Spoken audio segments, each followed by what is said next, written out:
আমি কি ভুল করছি? আমি তো আরো ভালো ছেলে পেতে পারি, অথচ কেন এই বাদামওয়ালাকে নিয়ে ভাবছি? তুমি কি জানো না আমি একজন গাইনি ডক্টর? তোমার স্ত্রীর সিজারটা যে আমিই করেছি। মা ছেলে দুজনাই ভালো আছে। ঢাকা মেডিকেল কলেজের বিশাল চত্বরে বিকেলের পরন্ত রোদ ঢলে পড়ছে। ছাত্রছাত্রীরা কেউ গ্রুপে বসে আড্ডা দিচ্ছে, কেউ ক্লাস শেষ করে হালকা বিশ্রাম নিচ্ছে। ঠিক তখনই ক্যাম্পাসের গেটের পাশে পরিচিত একটি আওয়াজ ভেসে আসে, বাদাম বাদাম, মচমচে বাদাম। বাদাম বিক্রেতা আকাশের বয়স মাত্র ১৯। এবার মেট্রিক পরীক্ষা দেবে, কিন্তু সংসারের ভার তার ছোট্ট কাঁধে। বাবা বছর ২ আগে মারা গেছেন, মা জটিল রোগে আক্রান্ত। পড়ার খরচ, মায়ের চিকিৎসা আর সংসার চালাতে আকাশ বিক্রি করে বাদাম। ঢাকা মেডিকেলেই সে প্রতিদিন বাদাম বেচে। এখানকার ছাত্রছাত্রীদের মুখ সে চেনে। তাদেরই একজন লতা, মেডিকেলের ফাইনাল বর্ষের ছাত্রী। সবসময় চোখে চশমা, মুখে আত্মবিশ্বাসী হাসি। আকাশের কাছে সে লতা আপা, আর লতার কাছে আকাশ শুধু এক পরিশ্রমী ছেলে যার চোখে স্বপ্ন আছে। প্রতিদিনই লতা আকাশের কাছ থেকে এক মুঠো বাদাম কিনে খায়। কখনো কথা বলে, কখনো কেবল মুচকি হাসে। আকাশ কিছু বুঝতে পারে না, কিন্তু লতার হাসিটা তার দিনটাকে একেবারে অন্যরকম সুন্দর করে তোলে। আকাশের দিন শুরু হয় বাদাম ভাজার গন্ধে, আর শেষ হয় লতার হাসিতে। আকাশের চোখ খোঁজে লতাকে, যে মেয়ের হাসি তার ক্লান্ত শরীরে নতুন প্রাণ জাগায়, যে প্রতিদিন এক মুঠো বাদাম কেনে। আর সেই সময়টুকুতে আকাশ যেন পৃথিবীর সবচেয়ে ধনী মানুষ হয়ে যায়। তবু তার ভেতরে এক প্রশ্ন ঘুরপাক খায়, একজন বাদামওয়ালা কি কখনো মেডিকেলের ছাত্রীর জীবনে জায়গা পেতে পারে? লতার চোখে তাকালে তার বুক কেঁপে ওঠে, কিন্তু মন বলে না, এটা স্বপ্ন, এমন স্বপ্ন দেখা অপরাধ। অন্যদিকে লতাও অদ্ভুত এক টান অনুভব করে। সে জানে আকাশ বস্তির ছেলে, তার ভবিষ্যৎ অনিশ্চিত। সে নিজে একদিন ডাক্তার হবে, সমাজে অবস্থান পাবে। তবু এই ছেলেটির সততা, পরিশ্রম আর অদ্ভুত সাহস তাকে নাড়া দেয়। একদিন লতা নিজেকে প্রশ্ন করল, আমি কি ভুল করছি? আমি তো আরো ভালো ছেলে পেতে পারি, অথচ কেন এই বাদামওয়ালাকে নিয়ে ভাবছি? তার মনে উত্তর এলো, কারণ সে আলাদা, কারণ সে নিজের স্বপ্নে বেঁচে আছে, অন্যের চোখে নয়। তাদের দুজনের ভালোবাসা সমাজের নিয়ম মানে না। একজনের হাতে বই, অন্যজনের হাতে বাদাম ভরা ঝুড়ি, তবু তাদের চোখে একই স্বপ্ন, মানুষ হয়ে বাঁচা, ভালোবাসার মর্যাদা দেওয়া। আকাশ ভাবে, আমি যদি পড়াশোনা শেষ করে কিছু হতে পারি, তবে হয়তো একদিন তার পাশে দাঁড়াতে সাহস পাব। আর লতা ভাবে, যে মানুষ অন্যের জন্য লড়তে পারে, তার পাশে না থাকলে আমি নিজেকে অসম্পূর্ণ মনে করব। তাদের ভালোবাসা ছিল নিঃশব্দ কিন্তু অটুট, অসম কিন্তু সত্যিকারের। একজন বাদামওয়ালা আর একজন ডাক্তারি পড়ুয়া মেয়ের হৃদয়ের সংযোগে লুকিয়েছিল এক চিরন্তন সত্য। সময় যেন চোখের পলকে বদলে গেছে। এক সময় যে লতা মেডিকেল কলেজের মাঠে বসে আকাশের কাছ থেকে বাদাম কিনত, আজ সে একজন সফল গাইনি ডাক্তার। সাদা এপ্রেনে ঢাকা লতা এখন গর্ভবতী মাদের সিজার করে। তার কাজ মা আর শিশুকে ঘিরেই। সে আকাশকে বিয়ে করে একদিন আকাশের সন্তানের মা হতে চায় লতা। তাই তো তার চোখের গভীরে আজও লুকিয়ে আছে এক নাম, আকাশ। লতার বাসায় এখন বিয়ের জন্য একের পর এক পাত্রের প্রস্তাব আসে। সবাই প্রতিষ্ঠিত, নামী, যোগ্য, কিন্তু লতা প্রত্যেকবার কোনো না কোনো অজুহাতে না বলে দেয়। তার মা রাগ করে বলেন, তুই কি সব ছেলের মাঝে ত্রুটি খুঁজে পাস? লতা শুধু চুপ করে হাসে, কিন্তু ভেতরে জানে সে যে মানুষটাকে ভালোবাসে সে এখনও নিজের সাথে যুদ্ধ লড়ছে। আকাশেরও জীবন বদলে গেছে। মা মারা যাওয়ার পর সে প্রায় একা হয়ে গিয়েছিল। লতাই তার পাশে দাঁড়ালো, একটা ছোট বাসা ভাড়া নিয়ে দিল আকাশকে, বলল, এখন তুমি শুধু পড়াশোনায় মন দাও, বাদাম বিক্রি বন্ধ করো। আকাশ প্রথমে রাজি হয়নি। সে বলেছিল, তুমি ডাক্তার, তোমার রোজগার আছে, কিন্তু আমি এখনো কিছুই করি না। লতা মৃদু হেসে বলল, মানুষ সবসময় কিছু না কিছু দেয় আকাশ, তুমি আমার বিশ্বাসটা ফিরিয়ে দাও, আমি তাতেই খুশি। সেই থেকে আকাশ ওই ছোট বাসাতেই থাকে। লতা প্রায়ই আসে, কখনো আকাশের খোঁজ নিতে, কখনো বই এলে দিতে, কখনো শুধু নীরবে পাশে বসে থাকতে।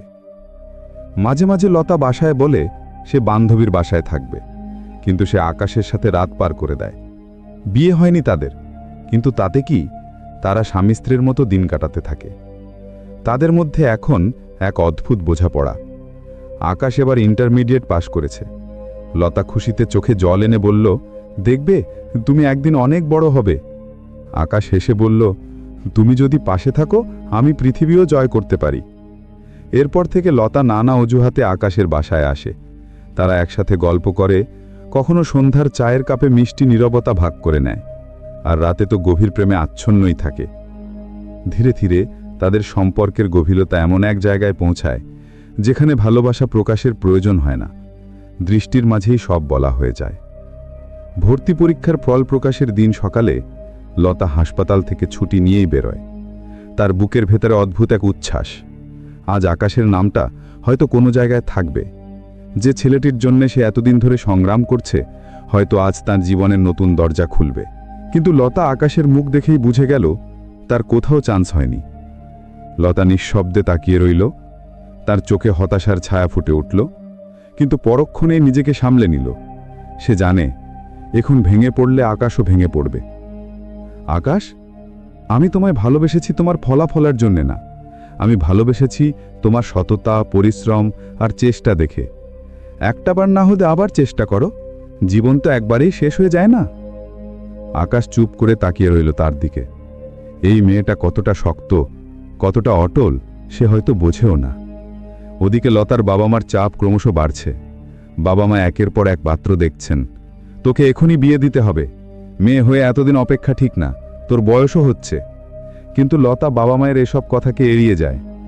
আর একটু সময় দাও মা, এখন বিয়েতে মন নেই। রাতে হাসপাতালের বারান্দায় একলা বসে লতা ভাবল, সে কি ভুল করছে? সমাজ, পরিবার, অবস্থান সবকিছু বিপরীতে দাঁড়িয়ে আছে। পরদিন সকালে সে আবার আকাশের বাসায় গেল। চা বানাতে বানাতে বলল, তুমি আবার চেষ্টা করবে, যত টাকা লাগে আমি দেব। এবার প্রাইভেট কোচিংয়ে ভর্তি হও, ঠিকমতো প্রস্তুতি নাও। আকাশ জানলার দিকে তাকিয়ে চুপ করে রইল কিছুক্ষণ। তারপর ধীরে ধীরে বলল, আমি আর পড়াশোনা করতে চাই না। লতা চমকে তাকালো, মানে? আকাশ মুখে একরকম দৃঢ়তা এনে বলল, আমি ব্যবসা করব, এক্সপোর্ট ইম্পোর্টের কাজ। আমি রাতারাতি বড় হব, টাকা কামাবো, তখন তোমার বাবা মাও রাজি হবে আমার সঙ্গে তোমার বিয়েতে। লতা থমকে গেল। তার চোখে এক মুহূর্তের জন্য কষ্ট আর দুঃখ মিলেমিশে গেল। সে জানে আকাশের ভেতরে স্বপ্ন আছে, কিন্তু পড়াশোনা ছেড়ে এই হঠাৎ সিদ্ধান্তে যেন কিছুটা ছায়া পড়ে গেল তার হৃদয়ে। তবু সে মৃদু হেসে বলল, তুমি যদি সত্যি মনে করো এটা তোমার জন্য ভালো হবে, আমি তোমায় থামাবো না। কিন্তু আকাশ, এই পথটা কঠিন, টাকার দরকার হবে। আকাশ মাথা নিচু করে বলল, হ্যাঁ আমি জানি, আমার 10 লাখ টাকা লাগবে, শুরুতেই বড় করে নাম করতে চাই। লতা চুপচাপ তাকিয়ে রইল তার দিকে। সে জানে এই টাকাটা তার পক্ষে দেওয়া অসম্ভব নয়। ডাক্তার হিসাবে তার হাতে এখন বেশ টাকা জমা আছে, কিন্তু এই টাকাটাই মিশে আছে তার ভালোবাসা, বিশ্বাস আর একরাশ ভয়ও আছে। সে বলল, ঠিক আছে আমি দেব, কিন্তু মনে রেখো আমি এখন প্রচণ্ড চাপে আছি। বাড়িতে বিয়ের কথা চলছে প্রতিদিন। তোমার প্রতিষ্ঠা পাওয়ার অপেক্ষাতেই আমি আজও কাউকে হ্যাঁ বলিনি। আকাশ কিছুক্ষণ চুপ রইল, তারপর হালকা হাসল।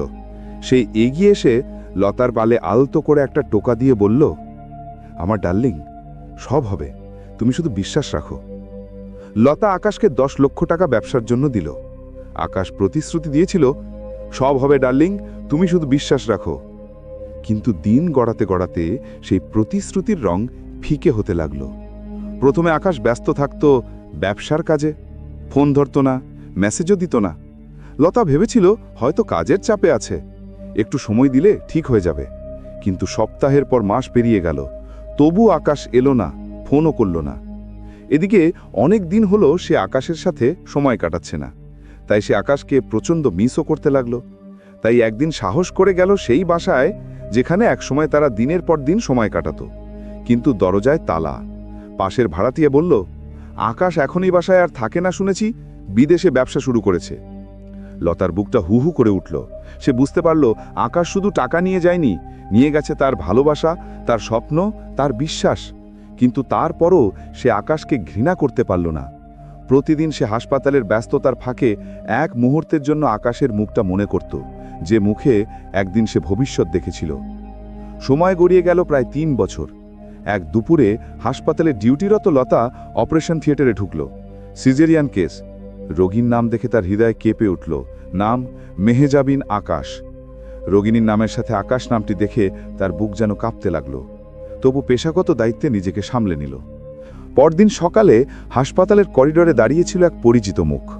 মাথা নিচু করে, চোখে অপরাধ বোধ নিয়ে আকাশ। লতার চোখে জল, অথচ ঠোঁটে এক শান্ত হাসি। তুমি? আকাশের কণ্ঠ কেঁপে উঠল। তুমি এখানে? লতা মৃদু হেসে বলল, তুমি কি জানো না আমি একজন গাইনি ডক্টর? তোমার স্ত্রীর সিজারটা যে আমিই করেছি। মা ছেলে দুজনাই ভালো আছে, চিন্তা করো না। আকাশ স্থির হয়ে দাঁড়িয়ে রইল। তার গলা শুকিয়ে গেল, কিছু বলার ভাষা হারিয়ে ফেলল। চোখে জল এসে গেল। মাথা নিচু করে ফিসফিস করে বলল, আমি ভুল করেছি লতা, আমি বড় ভুল করেছি। লতা ধীরে ধীরে বলল, ভালোবাসা কেবল পাওয়ার নাম নয় আকাশ। ভালোবাসা মানে মানুষকে মুক্তি দেওয়া, ক্ষমা করা। তুমি আমাকে কষ্ট দিয়েছ, কিন্তু আমি তোমায় ক্ষমা করে দিলাম। তুমি অন্তত নিজের পরিবারটা ভালো রাখো, ওটাই আমার শান্তি। লতা মৃদু হেসে চলে গেল করিডরের অন্য প্রান্তে, যেখানে আলো ছায়ার খেলায় তার চোখে জল মিশে এক নতুন দীপ্তি জন্ম নিচ্ছিল। 15 বছর কেটে গেছে। লতা এখন শহরের অন্যতম সেরা গাইনি ডাক্তার। তার নামেই রোগীরা ভরসা পায়। মায়েরা বলে, লতা আপা থাকলে ভয় নেই। কিন্তু হাসপাতালের আলো অন্ধকার করিডরে প্রতিদিন যখন সে নবজাতকের প্রথম কান্না শোনেই, তার বুকের ভেতরটা হালকা কাঁপে। এক অচেনা হাহাকার এসে বলে যায়, তুমি তো কখনো মা হওনি, তবু মাতৃত্বের সব কষ্ট তোমার চোখে দেখা। ডিউটি শেষে রাতের ক্লান্তি নিয়ে লতা একা ফেরে তার ফ্ল্যাটে। ঢাকা মেডিকেলের আঙিনায় এক বাদামওয়ালা হাসছে। লতা প্রতিদিন তাকায়, প্রতিদিন বলে, আকাশ, তুমি কি জানো আমি তোমায় এখনো ভুলিনি। বিয়ের প্রস্তাব এসেছিল অনেক, কিন্তু প্রতিবারই সে না করে দেয়, কারণ লতা পুরুষ মানুষকে আর বিশ্বাস করতে পারে না। হাসপাতালের জানালা দিয়ে বাইরে তাকিয়ে থাকে লতা। বৃষ্টির ফোঁটা গড়িয়ে পড়ে কাছে, ঠিক যেমন আকাশ একদিন বলেছিল, সব হবে ডার্লিং। কিন্তু সব হয়নি। তবু লতা আজও বিশ্বাস রাখে, ভালোবাসা মরে না, সে কেবল সময়ের অন্য প্রান্তে বেঁচে থাকে নিঃশব্দে।